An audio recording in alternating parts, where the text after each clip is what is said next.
So now that we've got all of that out the way, it's my enormous pleasure to introduce our first speaker for Tech this year.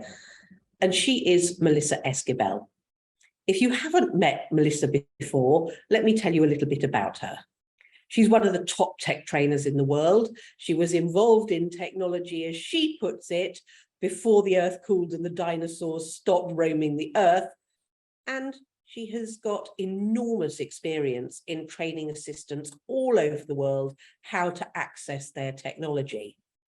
Today, she's doing something a little different. She is talking about various subjects, but the first one is what to do if you have an executive who is a technophobe.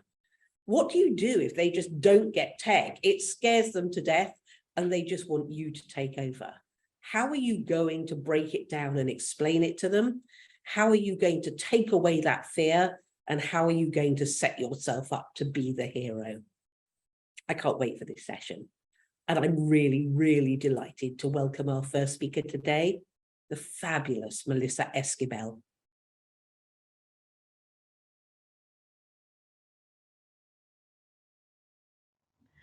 Welcome. I'm so glad you could join me today for working with a technophobe executive. Boy, after the beginning of the pandemic, we sure saw this ilk surface. For so long, technophobe executives have been able to rely on their force multipliers, you, the executive assistant, who is more technically astute than the average bear because you have to be. So these guys and gals have been able to rely on you, and then all of a sudden everybody was put in their home offices and they had to click their own buttons, and that became kind of interesting. So the technophobe executives started to be able to self-identify. Now, they may not have gone looking for help, but you're the help they need, and you're the help they can really, really use to move forward with the rest of their colleagues in technology. So where are we headed with this session? We're going to begin with who put the phobe in the technophobophobe. What is a technophobe? How do we define it? There's actually 3 different kinds. We're going to talk about which kinds those are. And then we're going to talk about the challenges, because there are several different kinds of challenges in working with the technophobe boss. And then finally, of course, we're going to show you and share some strategies for success. And I think you're going to find that you know a lot of these strategies. You never just considered them as something you could use to help bring your technophobe executive into the current day. All right, so let's talk a little bit about the history of technophobia. It's actually older than this definition might show, but I think the way we understand it as it goes to computers, it's around the early 60s, and psychologists noticed that people had a growing fear of anything automated. I think it was the fear of the takeover of the robots, but that, even though that may not be where your technophobe executive is, it's kind of coming from that same place. There's a fear that they will become redundant. There's also a fear that their colleagues know more than they do. There's a really good article, and the link to it's in your handout, about technophobia and about its impact. So let's talk about the 3 kinds of technophobes. We have the uncomfortable user. The uncomfortable user doesn't have enough information to be able to confidently use technology.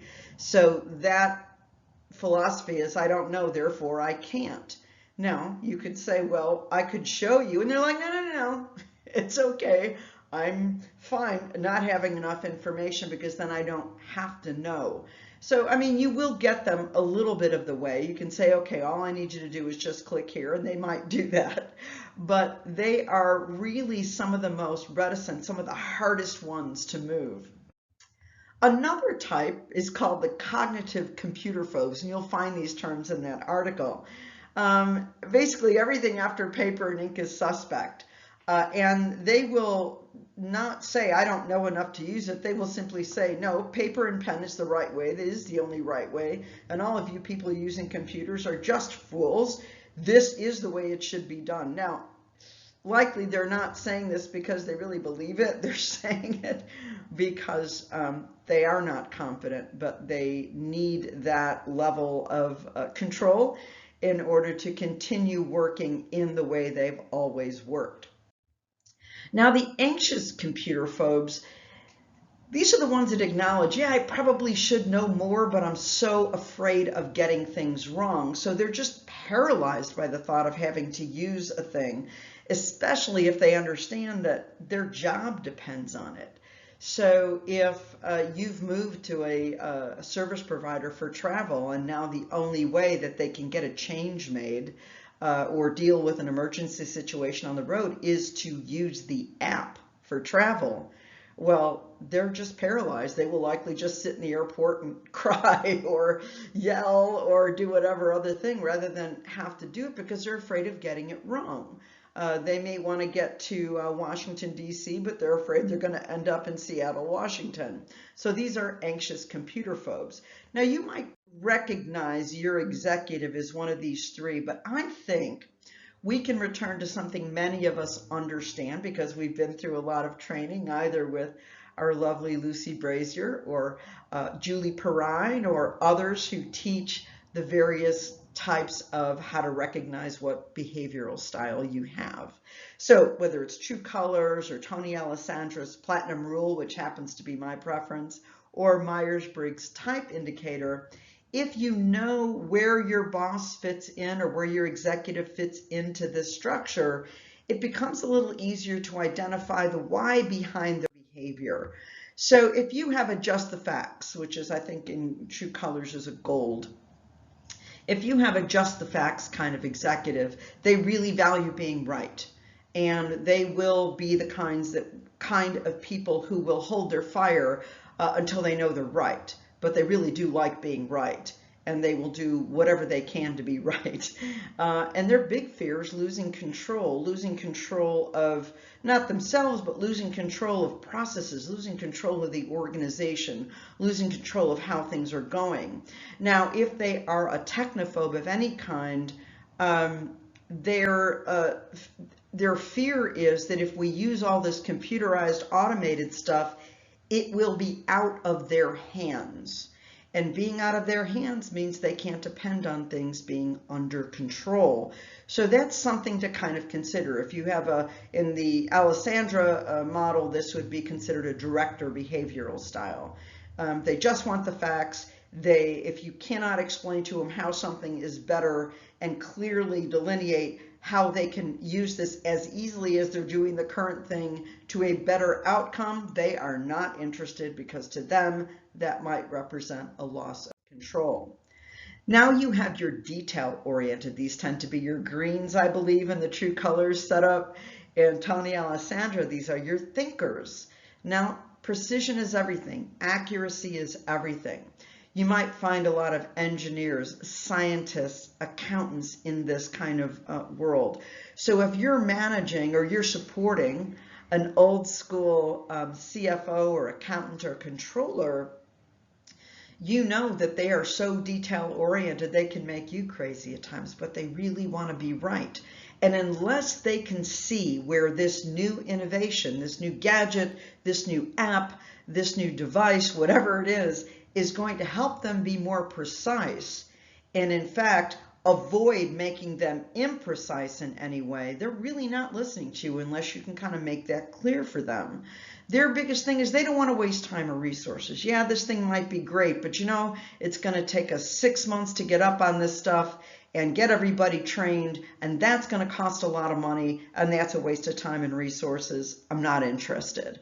So you're going to have to overcome some of that with your very detail-oriented thinker style executives.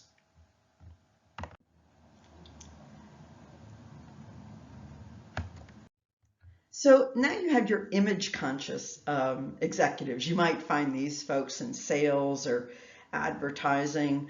They value looking smart. So if you turn that around, they're really afraid of looking stupid. So I encountered quite a few of this type when I was on the road with Microsoft, and we had a lot of folks who they're in a room with other executives. So you had the CFO and the CEO and the CTO and the CIO, all those C people, and they're all in the room together. And we're at computers and I'm showing them the latest and greatest in Microsoft technology. Well, nobody wanted to touch anything because they were really afraid of looking dumb. So I used to do what I could at the beginning to let everyone know that no one has ever seen this stuff I'm about to show you. So if you have to click around to get it right, don't worry about it. Everybody's in the same boat. Because I knew a lot of the groups of people I had, a lot of them were very image conscious and they didn't want to look stupid in front of their colleagues. However, and almost contrary to this point, and this is where their own internal struggle might be, they fear being left out. So if everybody's on the technology bandwagon and they are technophobes, this fear of being left out is kind of a constant battle for them. I mean, they don't want to look stupid, and so because they don't want to look stupid, they don't want to try this stuff so everyone will know they don't know what they're doing, but they're also in fear of being left out. And these people can be really, really tough to work with and to support and to bring along into the current day. Now, I will say most of us don't fit neatly into these behavioral styles. I think this is an orange on the true colors. Most of us don't fit neatly into these. We're some of a few. For example, I tend to be image conscious and a little bit of just the facts. So it depends on what situation I'm in, it depends on what's going on, but I can be sometimes equally one as the other. And when I get into an internal conflict over some of those things, it's not pretty. So finally, we have in our neat little 4-quadrant model, a team-focused executive. Now, the team-focused executive values looking engaged. They don't want people mad at them. They really want to be seen as somebody who's involved with their team. So they might give you an excuse, and some of you might get mad at me for saying this, but everyone's always in their devices, so how can they engage with each other if they're not looking at each other in the eyes and sitting in the same room? These people, the technophobe version of the team-focused executive, were the ones that had the biggest problem with online meetings. They didn't trust it. We weren't in the room. We couldn't feel each other. We couldn't really engage because we weren't together. Now, by the same token, and here's their conflict, they fear having people angry at them. So if we make the lowest common denominator, you know, hammer, chisel, paper, pencil, abacus, nothing high tech, then everybody's using the same thing and everyone's on a level playing field. Of course, any of you, especially those of you who are in HR, know that, you know, you're not attracting those kind of people into the workforce. So your executive who may be technophobic might have that fear that their younger colleagues, their teams, the people that report to them are frustrated with them because they are not farther along on the technology timeline. So again, there's that conflict. You know, you young people, you're on your devices too much and I really want you guys to like me. So I want to be more, you know, technically oriented, but I'm a little bit afraid of it. So these are kinds of the ways to really look at your technophobic boss a little more deeply. The point is, everybody who is a bit technophobic has their own reasons for being that way. Their fears might be a little different. And in order to successfully overcome this and move them even inches forward is to really understand where they're coming from. So the challenges with the technophobe executive is first and foremost inefficiency. You're doing rework. So they may be jotting all their notes on a printed paper calendar and giving it to you so you can put everything in, or writing things down where they could just go input them into a system. So they're doing the work and then you're doing it over. Duplication of effort. If they only want to use a system in the way that they understand and you know that that's not the way it needs to go, you need to then go in and do the record again and delete theirs. So it is similar to rework. It's still inefficiency. We're either having to do things from paper to technology or redo the technology-based one because they don't have it right or don't want to know how to get right. And of course, all that is wasted time. So one of the big challenges is inefficiency. And given the orientation most of you have, that's got to be a real thorn. One of the other ones is inaccuracy, and this is the one that really gets to me with my background.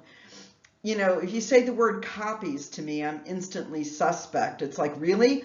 When did you make the copy? What time was that? Did anything change with this copy that I'm looking at versus the original that you took it from? Copies make me nervous. Copies are a sure way for things to be inaccurate.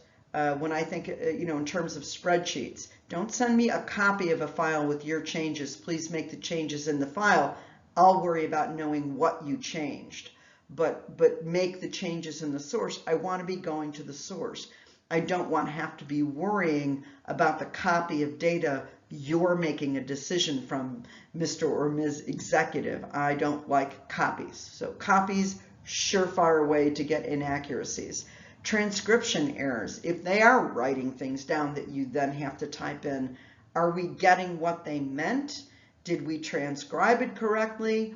Have they transcribed something incorrectly? So anytime you have a manual to technology process or vice versa, you're having to go to something manual, are we transcribing it correctly? Are we getting that right? And are there simply too many cooks in the kitchen? When you have multiple ways of doing the same thing, because nobody wants to do it the same way, this one wants to use paper, this one wants to use the new system in the old way, and this one wants to use the new system in the current way, there's too many people doing it a different way, and you will get inaccuracies. The goal is to get everybody using technology in the same way, with the same best practices, to avoid things like inaccuracy. And finally, the responsibility shifts. I remember being on a coaching session with an executive and his executive assistant, and before he came on, she said, I just want to prepare you.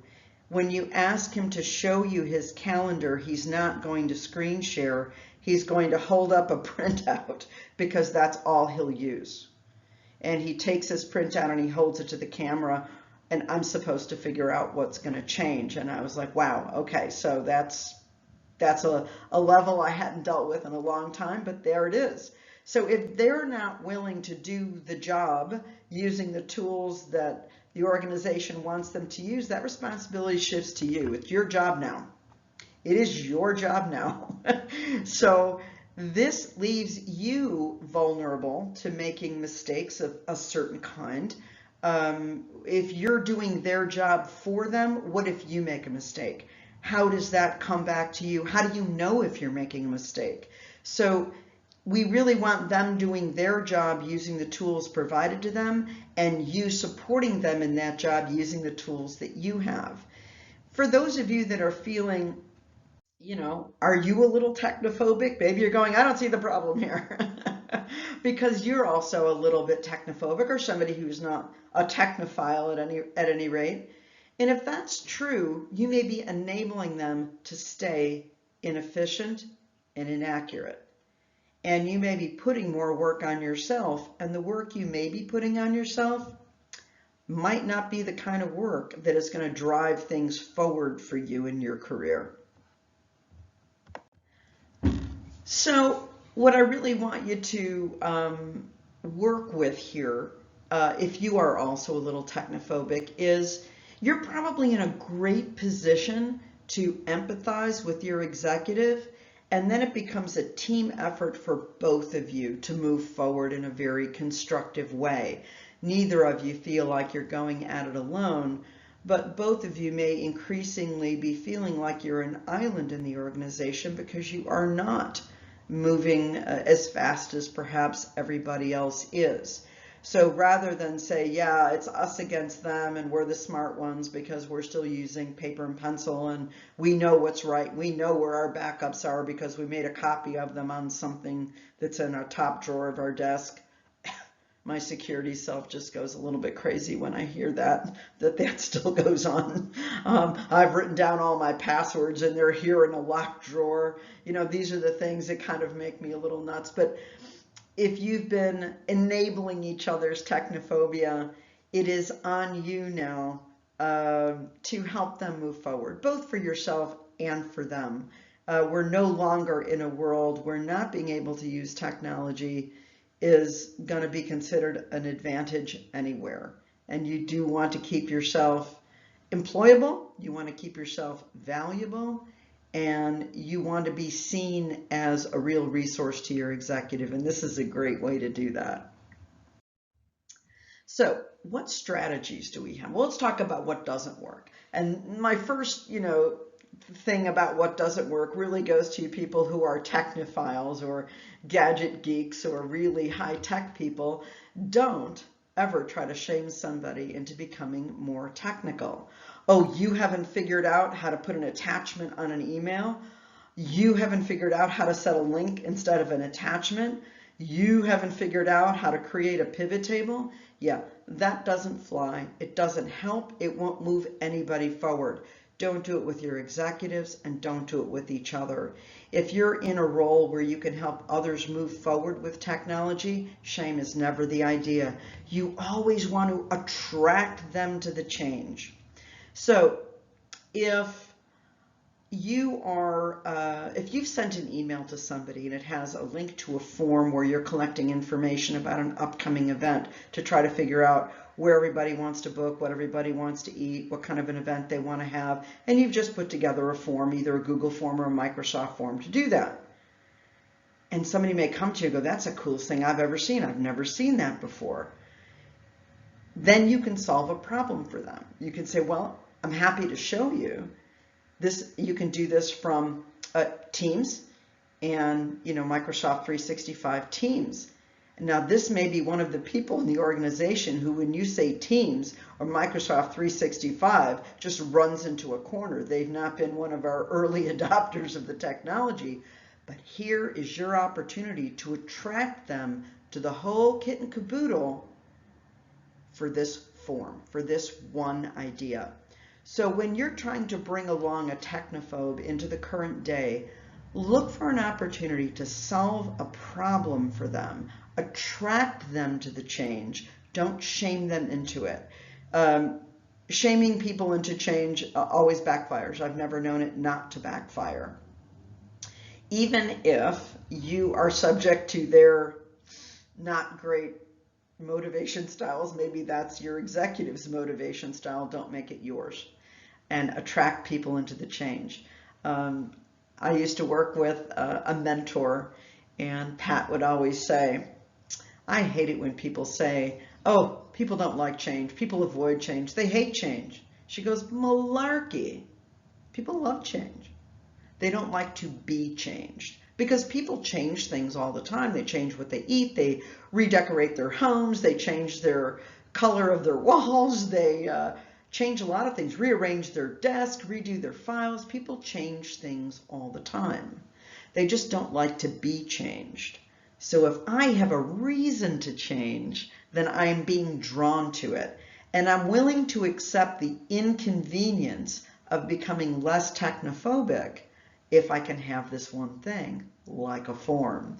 And once you show them how easy some of these things are to do, you might have a convert on your hands and you get to be the hero. So these are things that might work. Now, there's some concrete ideas I want to share with you. As we move through these strategies for success, and there's some really specific ones I want to share with you, I want you to look for where these keywords come to play. For example, is it faster? Who might that appeal to? You're just the facts man people. Is it faster? Your thinkers, your detail-oriented people. Is it faster? Is it smarter? Is this a smarter way to do something? Are we saving time? Are we saving money?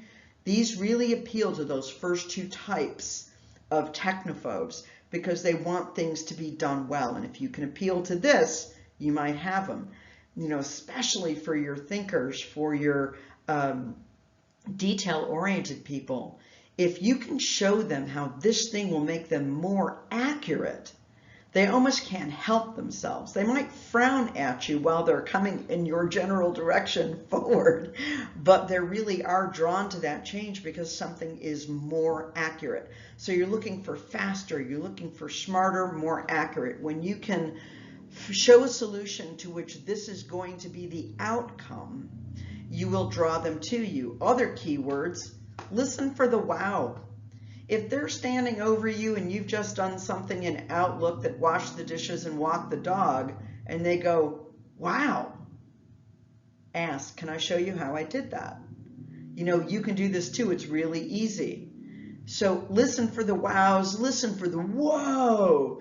If you're giving a presentation or you've prepared a deck and you're going over that slide deck with your executive and they go, whoa, that's the coolest thing I've ever seen. How did you do that? Let me show you.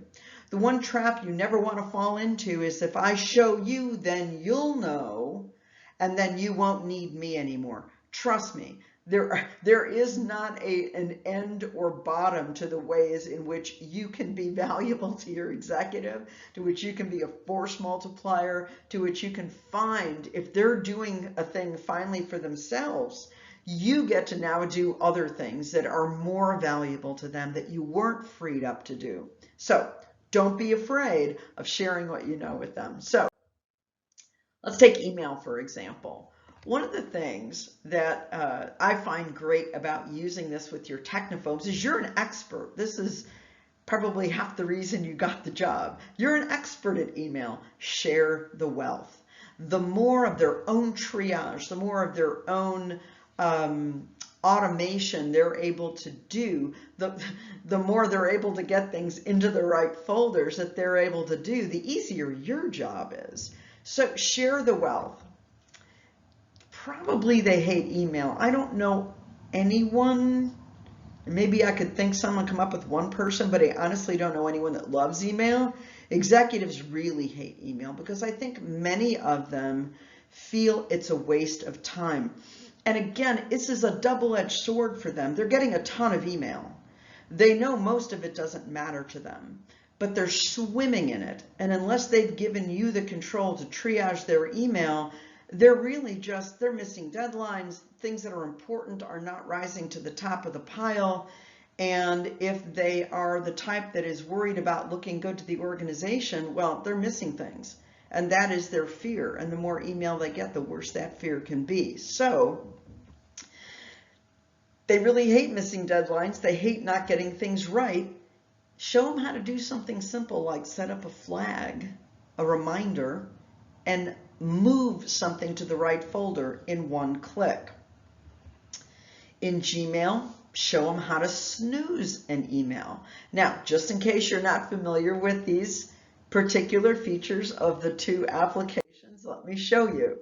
So in Outlook, you're going to see on the Home tab, Quick Steps. It's right there in the middle. And if you click on Quick Steps, it was right here, you're going to get the chance to set a new quick step. And this one's called Flag and Move. It's a template. It's already set up for you. And these instructions are in your handout. So you're going to set it up. It's going to, when you click on this, you're going to get a little template. You're going to say when you want to flag it for. So let's say this is something that needs to get done this week. And maybe what they're flagging are things that they're working with you on. So let's say Zach is my executive assistant. This is something I don't want to have fall through the cracks, so I'm going to flag it for this week, and I'm going to put it in the For Zach folder. And then I'm going to add that For Zach folder to my favorites. Now, one of the things I'm doing down here is I am unchecking Mark as read. By default, Mark as read is here. Now, one of the reasons I do that is if For Zach is a shared folder, I want to see, and it's up in my favorites, I want to see that unread counter change. That tells me, oops, there's a new something in there that Melissa just moved in, and I better, pay attention to that because that's something new that's due this week. Maybe you have something that is due today. I'm always cautious about using today because it's the default flag. So if people are just willy-nilly clicking on the follow-up flag thinking that will help them remember, it won't.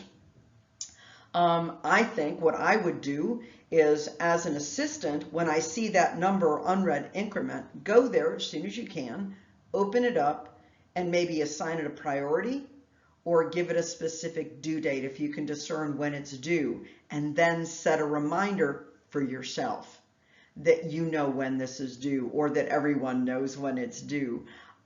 So use the flag and move and show them, sit next to them at their desk on their profile. Of course, if you have that level of authority where you can log in as them and set up quick steps for them. But I think it's cool if you can show them how to use these basic ones: a move to folder, a flag to move, categorize and move if you prefer to use categories.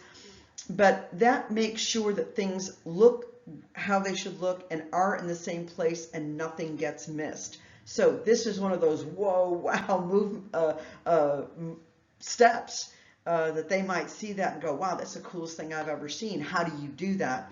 And you can show that to them, and here are the steps.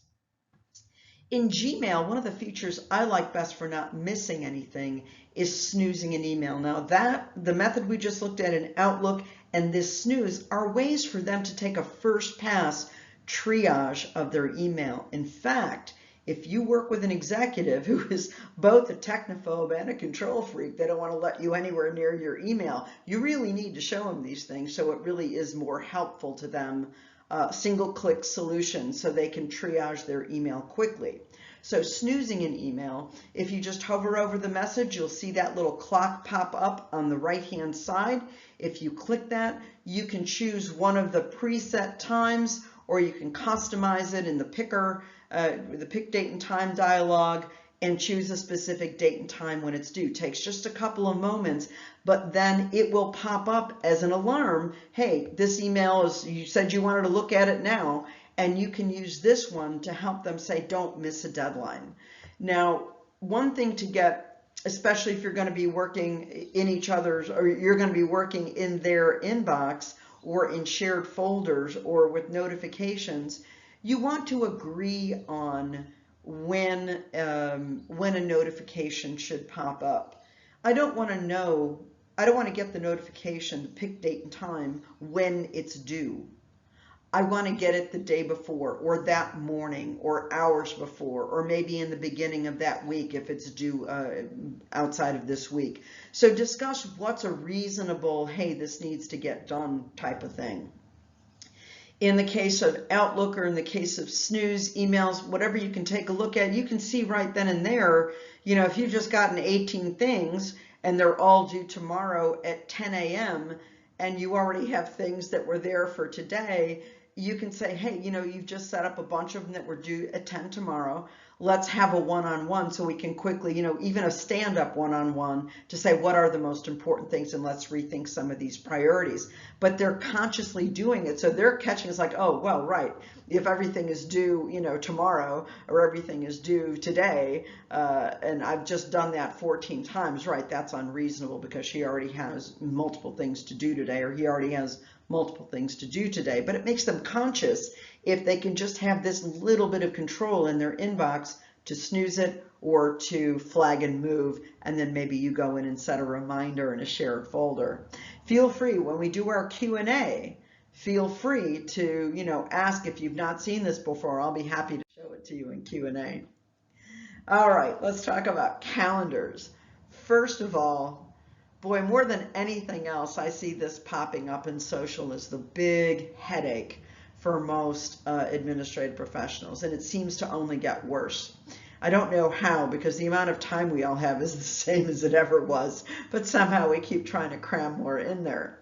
And if you're working with a technophobe executive, well, especially if they're insistent on a paper calendar, first of all, make your own life easier. Whatever you can do here to make your own calendaring life easier, less chaotic, you want to do that. And this is going to be, in some ways, helping them learn how to do a thing. If they are not now using their calendar, either in the Google Calendar or Outlook Calendar, if they're not using their calendar, that is the first step. Now, if you don't want them using their own calendar, I understand that. But to the extent that you can have them, you can agree to ground rules. For example, if Friday is their open door day and anyone can drop by, but they would still like to have some control of that, rather than you trying to corral the people that are now lining up outside their door. Your executive, she can go in and just double click and say, okay, 9 o'clock, right? 10 o'clock, 11 o'clock, or 10:15 if everyone's just stopping by for 15 minutes, and give them just one small place where they can schedule and show them how to just manage their open door day. That might help them get over the hump in working with you in the application on their calendar. Show them how to print a day. If they want to walk around with their calendar for the day, sure, you can print it for them, but so can they.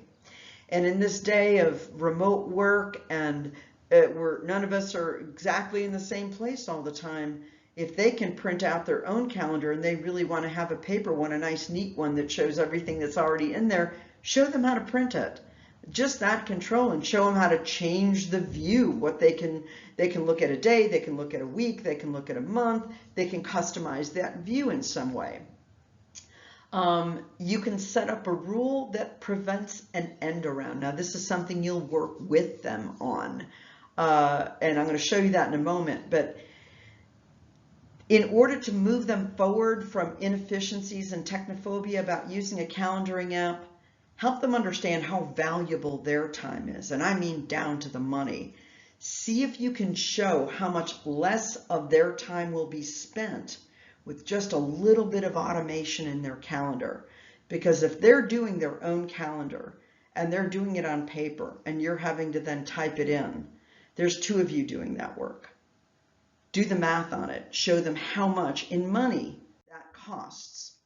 So very easily printing the calendar from Outlook, printing the calendar from Gmail. This is in your handout about how to do that.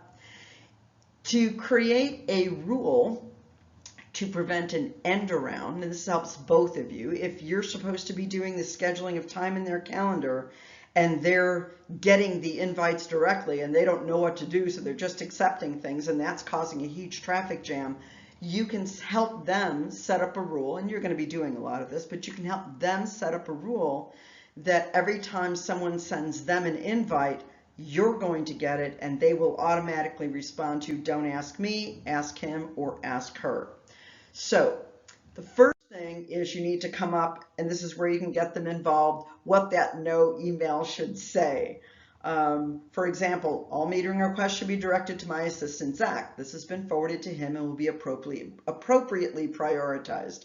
That is, you know, a euphemism for, hey, if you're coming to me because you think this is going to get you a line cut, not going to happen.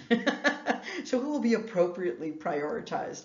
If this is urgent, please notify them directly at their email, at the email address of the assistant. So you can come up with first your polite no email. And then in Outlook, and I'm going to go ahead and share my screen now and show you how to get this done in Outlook.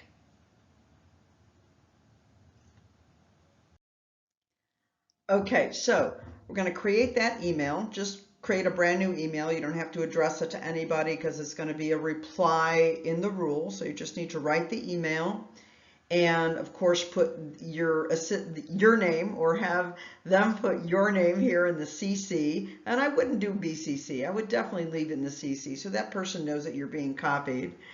And then you're going to go ahead and do a file save as, just like you would do in Microsoft Word, file save as. And we're going to change the save as type to Outlook template. And then we are going to give it a name that you would recognize, because you're going to have to look this up in a list. When in doubt, you can always put a few underscores or dashes in the front. So we'll call it meeting request reroute, and then we can close it. And we don't have to save this one because it really won't matter if we save this email. It's not an email we're going to send. Now, the way I like to start a rule is to right-click on any email, rules, create rule. And this is going to be an advanced one, so we'll click on advanced options. What we're looking for here is a condition that uses the form name form. There it is, uses the form name form. We're going to click the form name link at the bottom, and we're going to change this to application forms. And that's going to bring up all of the forms available in Outlook. Okay, and so we're going to select meeting request, and we're going to add that and close it. Now, if it comes in and it's a meeting request, what do we want to do next? We want to reply using the template. So reply using specific template. We're going to go down the bottom, click specific template. We're going to change this at the top to user templates in file system and find that template we created and click on open. So now each time an email comes in, it's going to reply using that template. Now I'm going to say accept where it's being sent from my assistant, because of course I don't want to get a copy of the thing I just sent. So accept if it's from the assistant. So I'll put zach@memct.com. And there you go. This is how to prevent an end around. You're going to click on finish whenever you're done.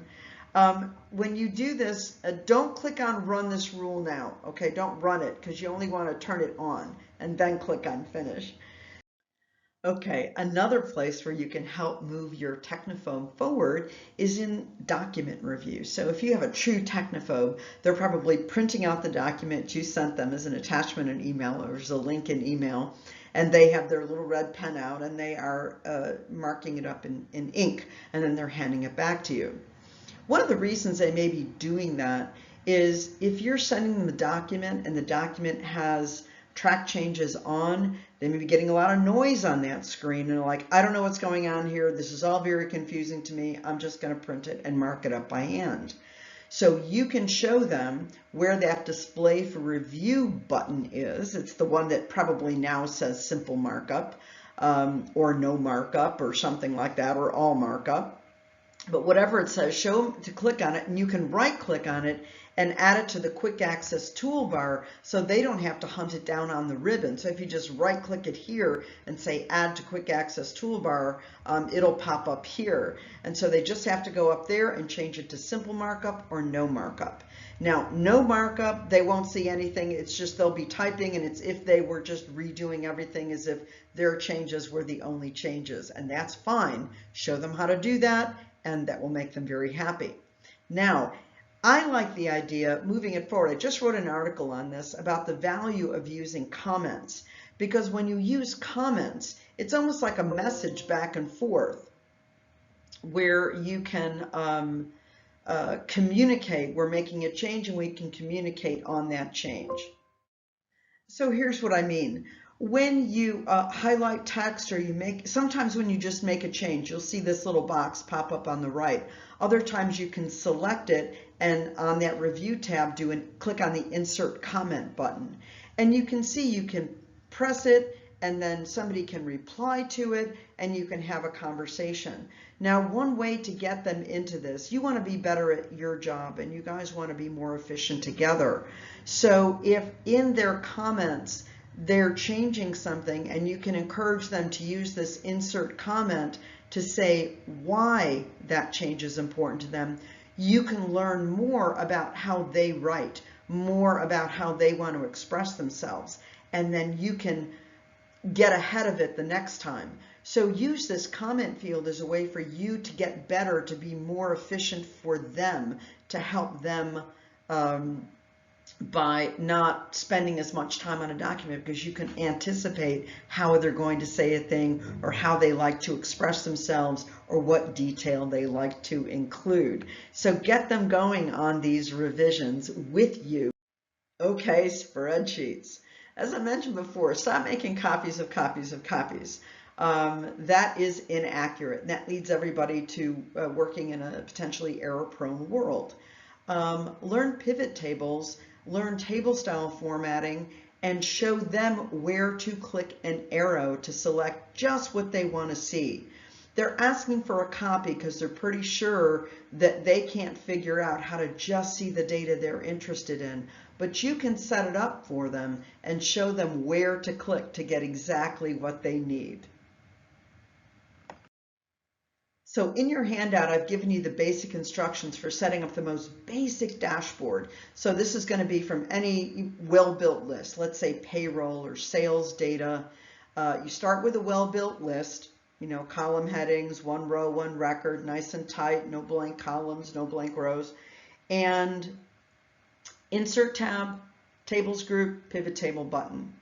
You click to add your row data and column data, drag it around till you have the right report, and then add filter data. So in this case, this is my filter data, the one that says region. And you click that and you can change the region, and that changes the report. You can add a chart. So that gives us the whole dashboard thing. So you're not making another copy that just has South America. You're showing them how to click a button and choose South America and just see that data.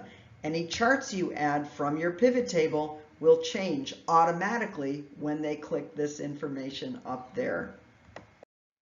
For more great tips on Excel and things you can use to help them, go to dirtydatabook.com and you'll find more information about Excel, including everything about tables and pivot tables. And for nothing, and I mean for nothing, you can go to dirtydatabook.com, scroll down on that page so you see tips from Dirty Data, and there are a bunch of videos. Here's one of them, table style formatting. So if you're not familiar with that, you can get familiar with it, and then you can share that tip with them to have them not work in copies, but work in the actual data. Now, I've included a couple of extra things in your handouts, different ideas of things that you can show your technophobe executive to kind of inch them forward, a few strategies to get them to start using the systems that are there for their effectiveness and their efficiency and their accuracy, and things that you can kind of help them to move forward.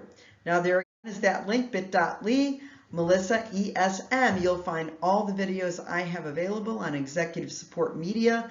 Many of the topics I've talked about here are included in those training sessions, and I encourage you to have a look at those.